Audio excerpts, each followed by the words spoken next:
It's been said that silent heartbreaks are the loudest. And that silence between Keith Urban and Nicole Kidman had begun to hum in the calm of their Nashville home. Soft at first, then heavy, like an old tune that no one dared to turn off. They continued to smile for the cameras and spoke politely, but love had changed from being felt to being performed. Every touch was weighed down by memories rather than desire. Nights dragged on, and words felt practiced. Although Keith continued to compose music, his lyrics have recently shifted away from the idea of eternity. They dealt with forgiveness and the loss of a person who was still standing next to him. Then Naomi arrived. Just presence, not like a tempest or even like temptation. Eyes that recalled a period before the hush, shared history, and familiar laughing. He didn't fall in love with her. "It's still beating," she said. Everything was not altered by treachery. It was realizing that the best love stories don't often end with rage, but rather with realizing too late that the song had already ended. Nashville's morning light had always been soft, but recently it seemed far away, as if even the sun was reluctant to reach them. Out of habit more than affection, Claire poured coffee into 2 cups as she walked across the kitchen in quiet. Aaron was tuning his ancient guitar across the counter, the notes quivering between nostalgia and apologies, the strings vibrating softly. They used to love those mornings, their personal rhythm before the outside world made them grin. As he played, she would hum, and he would glance up simply to meet her gaze in the middle of the song. He hardly glanced anymore. They reminded them of how full their lives used to sound, and the melodies were still lovely, but they drifted between them like ghosts. He was the first to speak. "At noon, you have an interview?" Still gazing at the swirl of cream melting into her cup, she nodded. "London Press. They're looking for a quote for the film festival." He grinned courteously, like strangers do when they share a lift. "That is good," he remarked. And that was, but their safest word now was excellent. The flight she described was an escape, not just a job. Claire had been given the opportunity to exhibit her artwork at a Soho gallery as part of a brief stay in England. Aaron had supported it, acting as though he was unfazed. Distance might mend the wounds of proximity, he assured himself. He was mistaken. The home became heavy when she departed. He performed for lengthier periods of time in an effort to find an honest element in his music. Even though the audience continued to applaud, he felt like a polished version of himself on stage. He was unable to answer the question that each chord carried. When did love begin to sound like an encore? She called Naomi during that silent period. Someone who had known them both before their notoriety, before the red carpets and the staged love, was an old acquaintance. She had always been the intelligent one, the one who could make the light remember its function by laughing in dimly lit spaces. She called and said, "Just checking in." She spoke with a tenderness that was both reassuring and perilous. Only by chance, or perhaps on purpose, did they cross paths a week later. Aaron had been asked to play at a benefit dinner, and Naomi was working on a movie project nearby. The scent of roses and pricey perfume filled the hotel lobby where they met. In the way that time softens edges without eradicating them, she appeared exactly the same but different. He informed her that she had not altered. Naomi chuckled. "You haven't either. That instrument still serves as your hiding place." She was correct, but he wanted to dispute. His only language now was music, and even that felt mistranslated these days. That evening, they spent hours discussing past tours, acquaintances they had in common, and the times when he and Claire were unstoppable. Back then, there was only 2 people remembering who they were, no flirtation. However, memory is brittle. It sways towards the coziness of the absent. Their talks grew deeper and longer as the weeks went by. She questioned him on things Claire had stopped asking him, like dread, purpose, and what he wrote at night. Since he no longer recognized the man who once believed in eternity, he said that he hadn't composed a love song in years. He wasn't fixed by Naomi. She just listened, and for some reason that was riskier than wanting. Claire, on the other side of the world, was more acutely aware of the absence than she had anticipated. Her loneliness was reflected in the gray sky of London. In between interviews, she would check her phone, half afraid that she wouldn't see his name, partly hoping. She spent her days surrounded by the bustle of the city, but at night she heard silence reverberating through her hotel room like a question. She happened to see an old interview film of Aaron performing at that same benefit dinner on a local entertainment channel one evening. With his eyes closed and his voice shaking at the word home, the camera captured him in the middle of a song. While the audience applauded, Claire felt a small shiver run down her spine. She came to the realization that she no longer knew where home was, or even whether she shared it with him. Aaron was back in Nashville, sitting in his studio with notebooks full of unfinished lyrics. Unannounced, Naomi arrived with coffee to go and that same grin that seemed too sweet for his remorse. She made fun of you by saying, "You look like a man chasing ghosts." "Perhaps I am," he remarked. He was more astonished than he wanted to admit when she put a delicate, not brazen, hand on his shoulder. He was frightened by recognition rather than passion. It felt natural to have someone around for the first time in years. She didn't approach him as he got up to make room. Naomi whispered, "You still love her." He paused. "I do. However, love isn't always sufficient." Like a confession, the honesty lingered in the air. Naomi gave a gentle nod. "Then perhaps more love isn't what you're seeking. It might be peace." He wrote once more that evening. It's a song for the version of himself that once thought that the right lyrics could mend love, not for Claire or Naomi. The melody was unsure and the chords were unpolished, but it was genuine. Claire came back out of the blue a week later. She intended to surprise him, so the flight was early. She discovered that the only light in the home was the gentle glow from the studio. She could see a new song open on the desk, a guitar resting across his lap, and him dozing off in the chair through the doorway. The opening line said, "There are moments when the heart remembers what the hands have forgotten." She felt a change in herself as she read the lyrics twice. Her chest was filled with sadness and realization, the same realization that had come to him weeks earlier, rather than envy. She was standing there with the paper in her hand and her eyes sparkling as he woke up. Neither of them spoke for a while. "It's beautiful," Claire whispered at the end. He gave a small smile. "It's not done yet." "Perhaps neither are we," she remarked. Outside, distant and gentle thunder rolled. That night, Naomi's name wasn't called, and it wasn't necessary. It wasn't an affair. Rather, it was absence, the gradual disintegration of a couple who had lost the ability to look at one another until someone else reminded them of what it was like to be noticed. As the rain drummed the windows like cheers from another planet, they sat together until morning. There was no longer a crushing hush between them. It was truthful. Aaron reached for her hand for the first time in years, and she didn't flinch. But as the sun rose, he realized that being honest has repercussions.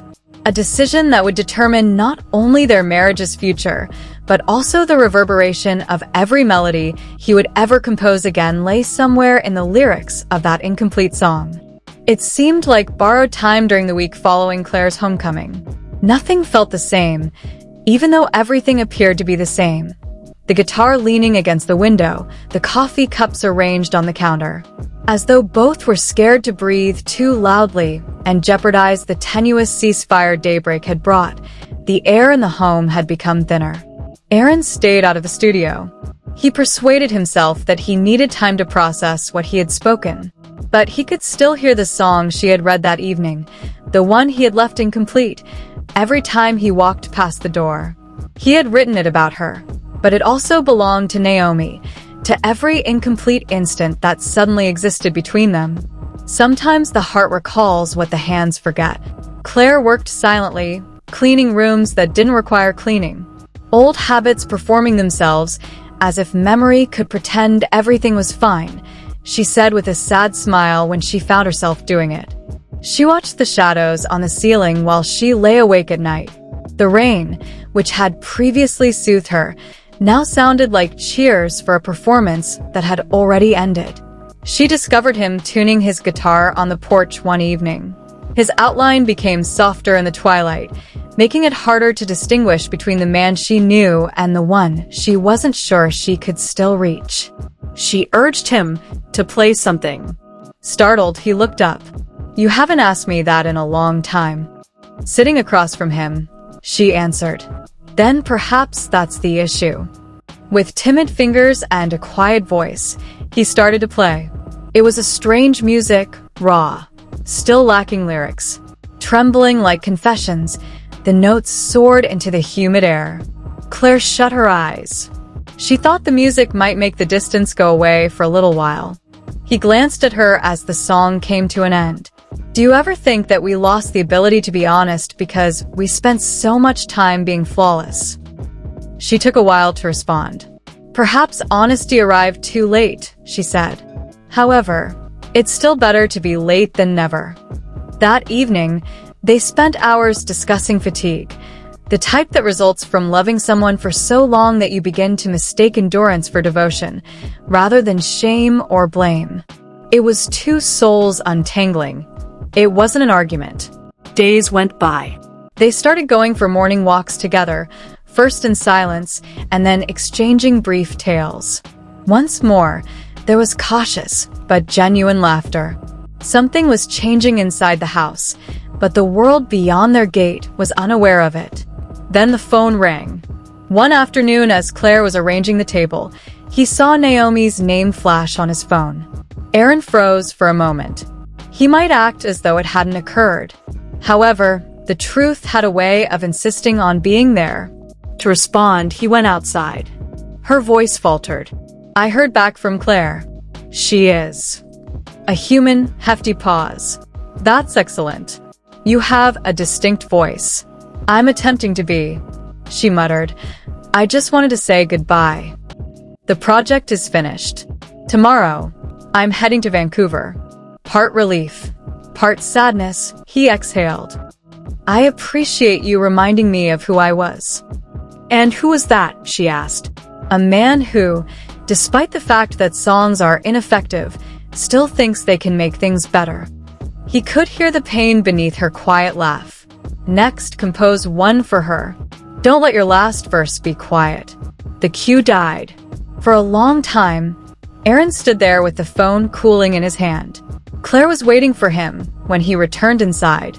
She did not inquire as to who it was. Perhaps she didn't have to. He chose to sit at the piano that night rather than the guitar. This time, the music came naturally, no hesitancy, no disguise. From the doorway, Claire saw the music enveloping her like light in a fog. She approached him from behind and put her hands on his shoulders once he was done. Was the song the same? He gave a nod. "It is the conclusion." "What is its name?" For the first time in months, his eyes were clear as he gazed up. "Home." Through silent tears, she grinned. "Then play it once more." Just the two of them spent the night recording it on his old tape deck.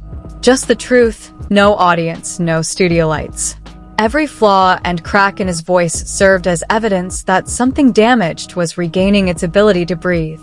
He sent Naomi the sample and a brief letter saying, "You were right." A week later. Some tunes do fix things. Critics hailed the track as his most honest release in 10 years by the time it was released.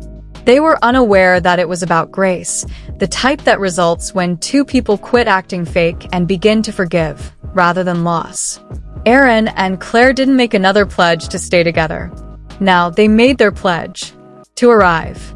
To talk despite the pain. To allow love to be imperfect, untidy, and dynamic. And sometimes, late at night, when everything was quiet, she would hum that tune while he played, and something delicate yet real would fill the house that had once echoed with silence. The sound of two hearts recalling the reason they started. Months passed in silence. Inside their tiny Nashville home, something new was developing, slow, fragile, and determined, while the headlines changed and the people applauded for other songs. Aaron toured, although not as much. Claire went back to painting. Colors that had previously only been in her head began to flood the walls. She would wait by the porch with 2 mugs of coffee when he got home, and he would joke that she had finally figured out his secret recipe. Patience. They weren't acting as though the fissures had disappeared. To allow the light shine through, they were learning to coexist with them. Aaron would play back the cassette of Home on evenings when he couldn't sleep without altering a single note. Its flaws served as a reminder of how nearly he had lost everything. I heard the song. Naomi wrote on a brief postcard from Vancouver. What you both needed was found. I'm happy. He never replied, but Claire found the card later and grinned. You ought to keep it, she advised. It is a part of the narrative. Their gentle pace had become the honesty between them. There were only commonplace decisions to be made, like washing dishes together, shutting phones during dinner, and joking over burnt toast, instead of big apologies. Love seemed fresh in that everydayness. One fall evening, they drove out to the hills where they'd once shot his first music video. The air smelt like rain, and the leaves were copper and gold. He brought his guitar, and Claire brought her camera. As the sky grew violet, they perched on the truck's hood.